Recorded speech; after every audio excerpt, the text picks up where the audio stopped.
Warning, this episode contains extremely graphic violence and sexual assault.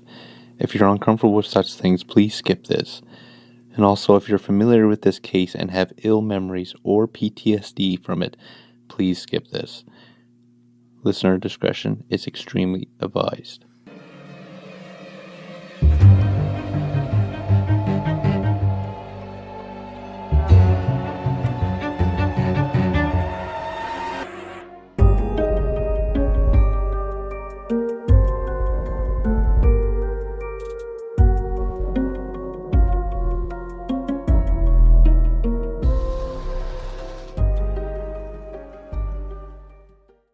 Hello and welcome to Northern Nightmares.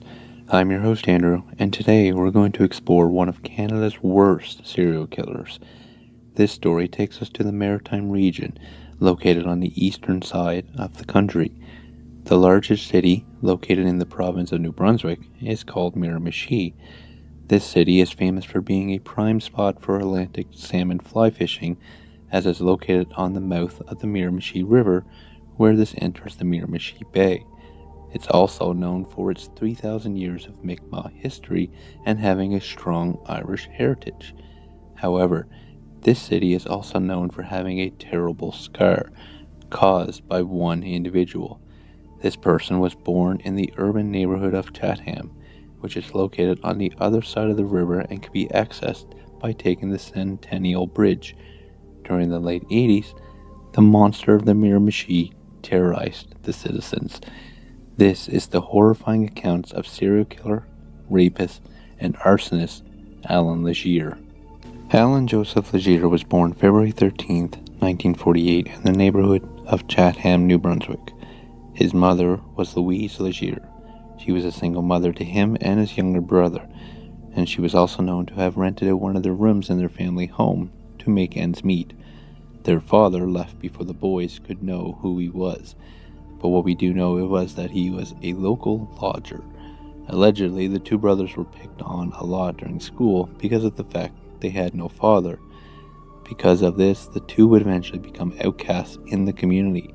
It would also cause Allen to blame the community for their upbringing. He thought it was the community's fault for making him and his brother outcasts, eventually leading to having a deep hate for everything and everyone living here. His mother tried during his younger years to pull him away from the negative feelings, but that would only push him further into his hatred. Not too long afterwards, Allen graduated high school. His younger brother was struck down by a truck while crossing a bridge. Now, I was unsuccessful in finding his brother's name, so unfortunately that will remain a mystery. But when he died at a young age, and due to his passing, Louise would be devastated. This pain would start to make Louise turn on Allen, making such claims as wishing it was him that died instead of his younger brother. Allen would then fully believe that the town of Miramichi failed him. This even included his mother. Allen would have enough of the town and decided to leave to start fresh, leaving him to move to Winchester, Ontario, about 11 hours away from Miramichi. For a time, he was a productive member of society, landing a job as a car salesman. Now, from what I've learned, he could have had a decent life. A fresh start here could have left all his bad memories in Miramichi. Unfortunately, that's not how some of these stories go, as I wouldn't be here telling you them. For Allen, he could not let the way he was treated by his mother and others go, thinking society was just there to make him miserable. He would let himself go, becoming very unattractive, alone, and looking like one mean motherfucker. It's said during his early 20s he would steal from people as his way of rebelling, giving the universe the middle finger. He usually stole cash or anything he thought as high value. Sometimes he got caught, and with luck on his side, all he got was a few ass kickings. However, he would get better at it, and then would also bulk up, making sure he was the one kicking the asses. Eventually, he would indeed become a monster in physical size, approximately 5'9", and somewhere between 170 to 190 pounds. Not to mention, after spending time at the gym, this character was one you did not want to cross. Sometime in his late 30s, Allen would grow tired of being a car salesman. He would leave Winchester for good and head back to Miramichi, to a location called Black River Bridge. It's around this time that he would begin his path to becoming the monster of the Miramichi.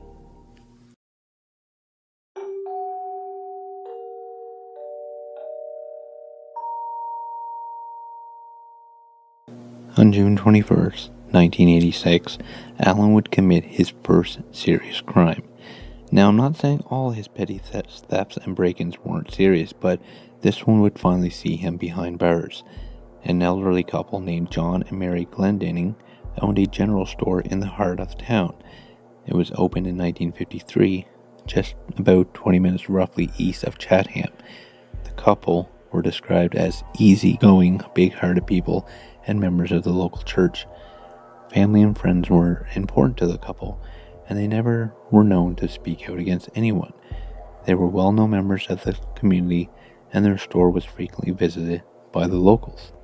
Their home was in the same building, just above the store itself. John usually kept everything for the business locked up in a safe behind the counter. Allen had noticed it one day and would plan out a heist to rob the couple. For this, Allen had two accomplices, Scott Curtis and Terry Matchett. The trio went to the building twice on June 11th and 13th, but didn't attempt the robbery due to the fact that the couple was home. The night, though, of June 21st, the trio set out for the store with the hope of landing a decent score. Once there, they successfully cut power to the building and then proceeded to break in. Once inside, Allen had discovered the safe was moved. This was because John moved it up into their home, and by the sounds of it, John must have had a feeling that something was coming for it. This didn't stop the trio, though. They decided to continue on as planned. However, they were met by the couple, and this is where things get extremely worse. Legere directed Curtis and Matchett to subdue the couple. John had his hands and feet tied up. The two then proceeded to beat John to death while Legere supervised. The cause of John's death was due to strangulation, which was done by a t-shirt that was tied around his neck. Photos taken during the autopsy showed every inch of John's body was bruised, as he was severely punched and kicked. Allen tried to take Mary upstairs to open the safe, but in not complying with him, she was severely beaten and sexually assaulted by Allen. The other two were told to make off with the safe, and they would deal with it later. After this horrifying ordeal, the trio had fled the scene, leaving the Glendinnings' home. However, Mary regained consciousness and managed to crawl her way up the stairs and to her phone to call 911. Doctors that examined Mary in hospital were shocked that someone was able to survive such a nightmare. Mary was a fighter. Her resilience to avoid death allowed to see the trio punished for their crimes. She managed to stay on the line until officers arrived on scene, and it wasn't long before they tracked down the trio. Officers had found Chris and Matchett that night. However, Allen wasn't arrested until June 24th. During the trial, Allen claimed he had nothing to do with the incident, but during the investigation of the scene, there were hairs found. These hairs matched up to Legere's, which closed the case. Mary survived her injuries and managed to testify against them in court. On January 22nd, 1989, Legere was convicted of second-degree murder and sentenced to life in prison for 18 years, with no chance of parole. The other two were also convicted and sentenced as well with the same charges. A funeral was held for John, to which Mary was able to attend with friends and family. John was 66 when he unfortunately was taken.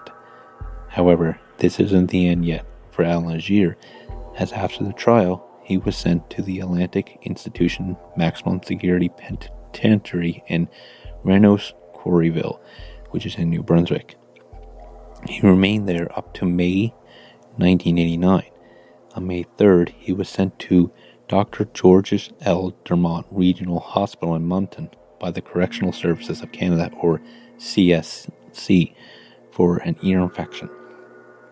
During this time at the penitentiary, he was considered a model citizen, but this was all a ruse, as once at the hospital, Allen convinced the CSC personnel to let him use the washroom alone. The CSC suspected it wouldn't hurt due to the fact that he was well behaved. They allowed the request. Once inside, Allen picked the lock on his cuffs with a sharpened piece of metal that he had concealed into his rectum.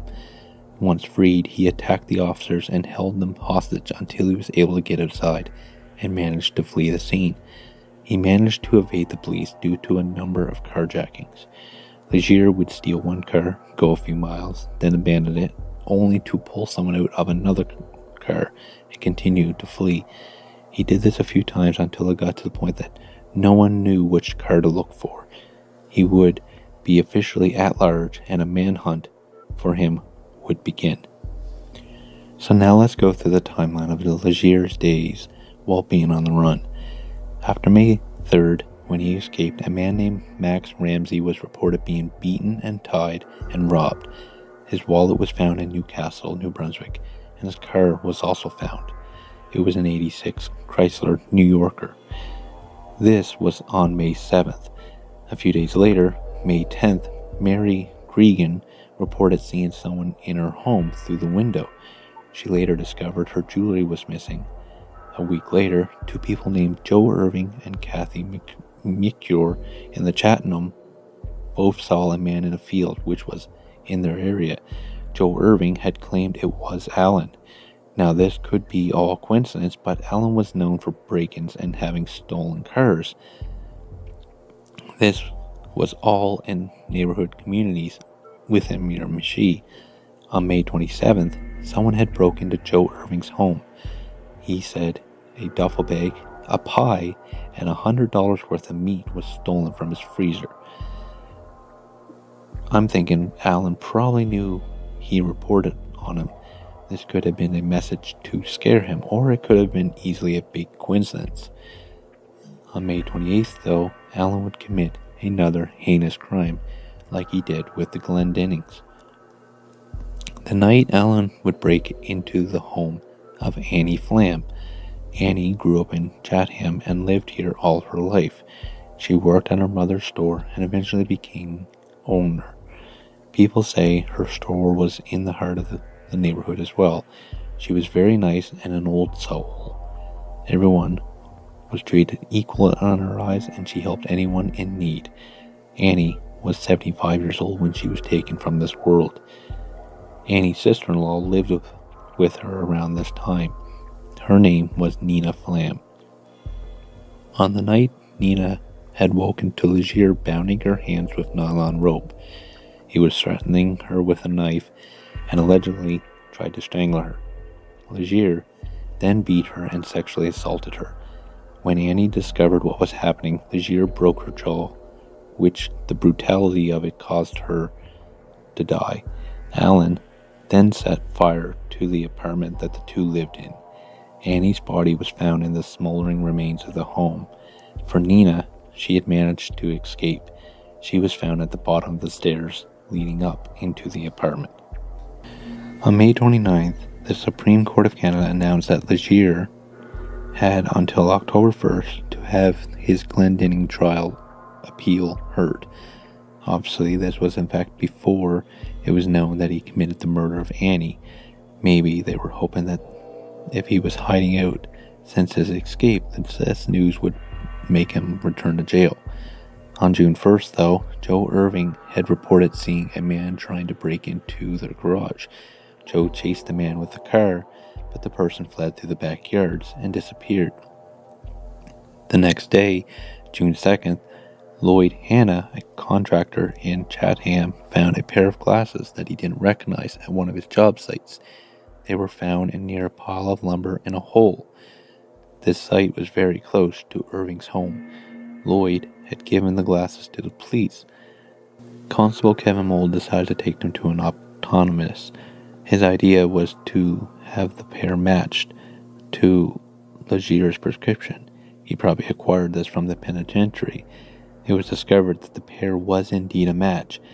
As of mid-June, Crime Stoppers had offered a $2,000 reward for any info on Legere.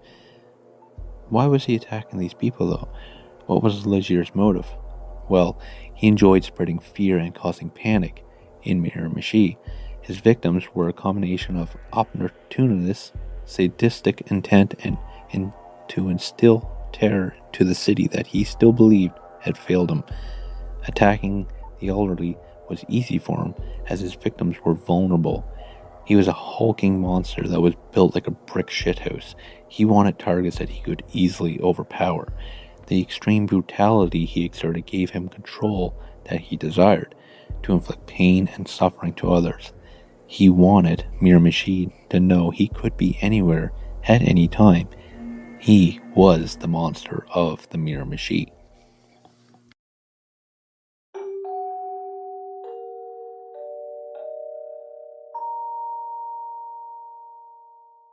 It seems though after the Annie Flam attack, Legere was laying low for a while, as it wouldn't be until October that he would resurface. However, at the end of September, a man named Morrissey Dorn was shot in the back with a shotgun. The attacker demanded money from Morrissey before fleeing. This was during 10:30 p.m. that night. The following night, September 31st, Edwin and Evangeline Russell were attacked around 9 p.m. These two attacks were extremely close to the local police station. Authorities believed that this was the work of Legere, as he was brazen enough to commit such acts so close to a station. On October 13th, though, around 11 p.m., Legere would break in to the Newcastle home of Linda and Donna Dotney. He proceeded to their back door, where he unscrewed the light, darkening the porch, and then he cut the phone line, making sure they couldn't call for help. Once he picked the lock, he managed to tie Linda to a chair. Legere made her watch the horrifying acts he committed on Donna. After he killed Donna, he moved on to Linda and did the same things until she was dead. Donna's body was found tucked in her bed, and Linda was found on the floor in the same room. Both were found beaten to death. Linda, however, had what looked like knife wounds, and her jaw was broken. Before leaving the scene, Legere set two fires, one in Donna's closet and the other in Linda's room. Firefighters managed to retrieve the bodies of the sisters before the fire destroyed everything. After this incident, authorities would use DNA profiling for the first time in Canadian history. Once the fire was out, authorities were able to find fingerprints, hair, and even semen at the scene. They compared the evidence to blood that they had collected of Legere's when he was in prison. An altercation broke out with him and another inmate, and Legere was stabbed with a knife. They also had a mole that was taken off him from the prison doctor as well. After comparing both DNA samples from the prison and the sister's home, they had a match. Legere was indeed their man. The last and final victims of Legere's rampage wouldn't be until November. On the 15th, Legere would resurface one last time in the Newcastle area again. But before we get there, let's fill in some last details since the Dotneys. October 16th, the wife of Crown Prosecutor Fred Ferguson received a call from a man saying, "You're next," before the line disconnected. Communities decided to cancel all Halloween events and decided to have organized private parties for kids. I'm sure authorities were aware of which places had these private parties so they can keep watch if Legere appeared. On October 18th, Crime Stoppers had upped their reward to $10,000 now. On October 28th, a truck was parked outside the Miranda Motel. It had a lockbox with two rifles inside. It had been broken into and both guns were both stolen. Later that night, around midnight, John McLean reported seeing a 6-foot slim man, which authorities thought this could be Allen. Shortly later, police had found the man and a chase had begun. This person was almost caught via dogs, but managed to escape the authorities. Around 2 p.m., RCMP officers were brought in and homes were evacuated. A few hours later, in the wee hours of the morning, William Skid had alerted authorities of a man standing in his yard with 2 rifles. When he was noticed, he fled back into the woods. This man was later found on November 15th. It was discovered that another man was terrorizing the Miramichi area. Allen Joseph Binu was arrested for the attacks on the homes of Morrissey Dorn and the Russells. This was believed to take some pressure off the authorities and eliminating one less problem. It was believed that Allen and Legere weren't working together. I'm sure with Legere being the biggest problem for the Miramichi, whatever goal Allen had, I'm sure he can make it seem like it was Legere's doing, but alas, he failed. However, on the same night, November 15th, Legere would attack his final victim. Father James Smith lived on the church property in Chatham area. Before retiring for the night, Father James was at the local hospital for a visit. When he returned to the rectory, Father James would retire and enjoy supper. A local claimed to have seen and talked to Father James later that night, and he was seen on the front porch claiming to hear something suspicious. Thinking no more on it, he went back inside.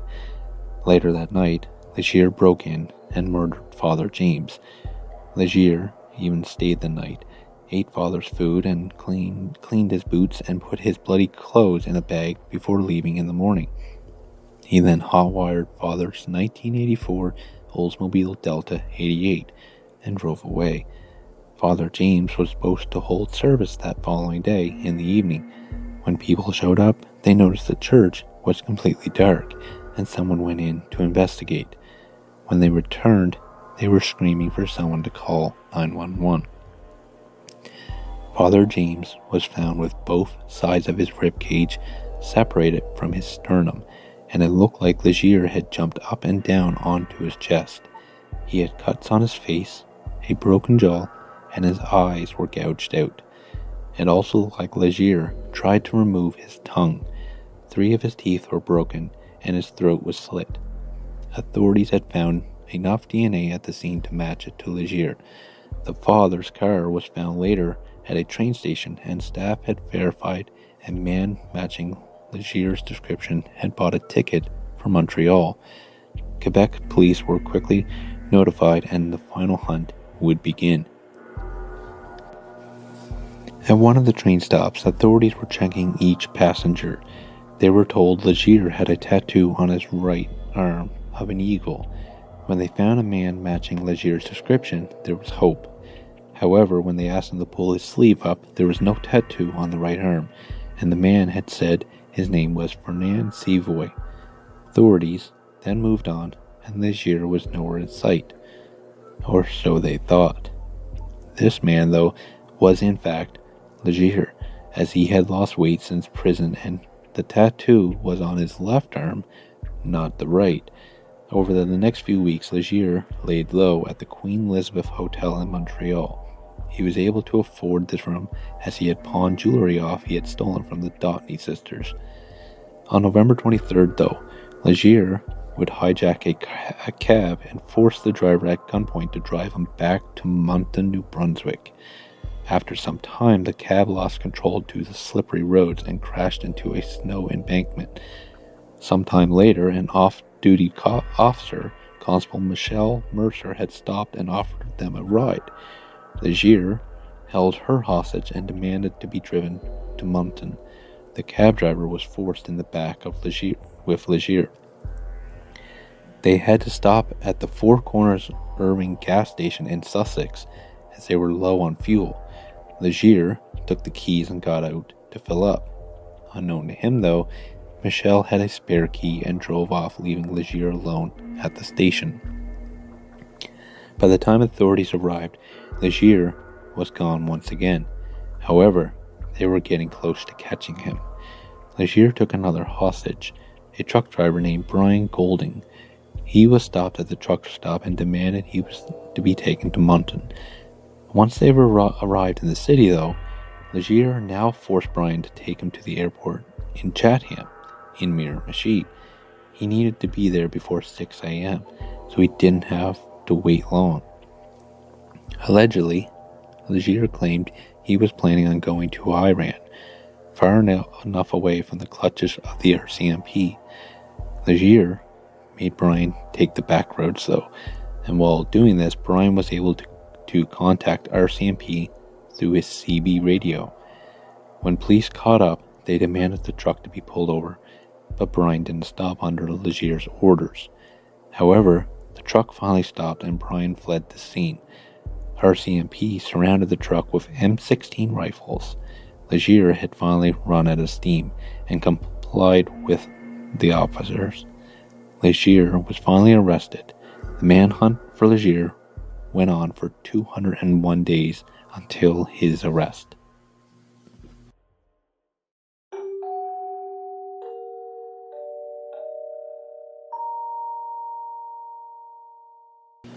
The trial wasn't very long. It was an open and shut case. In August 1990, he was convicted on charges pertaining from his escape. If you remember, he was sentenced to life with no chance of parole, 18 years to be exact. Well, he was convicted of the 4 additional murders while he was at large.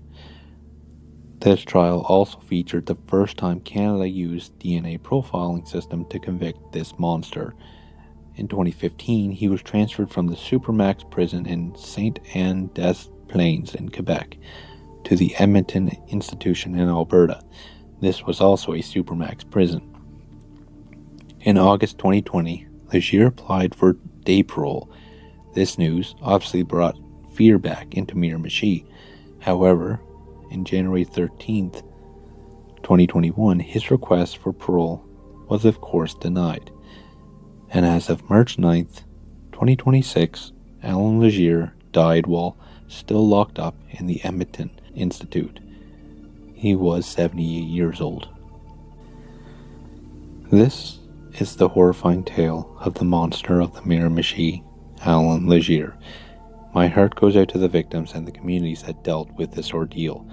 If you would like to see more about the Miramichi and how they felt after the news of his passing, I'll put a link to a CBC video from 2 months ago that I had found down in the show notes. This is your home for nightmarish tales throughout Canada and beyond. If you have any stories that you wish for me to tell in the future, please send them to northernnightmares@outlook.com. Remember to hit that subscribe button to get notified right away when new episodes drop, and share this show to anyone you think would love my stories. Next week, an episode I did a while ago is getting a sequel. This may involve some spooky objects. So, I'll see you soon. Good night, and remember, nightmares are closer than you think.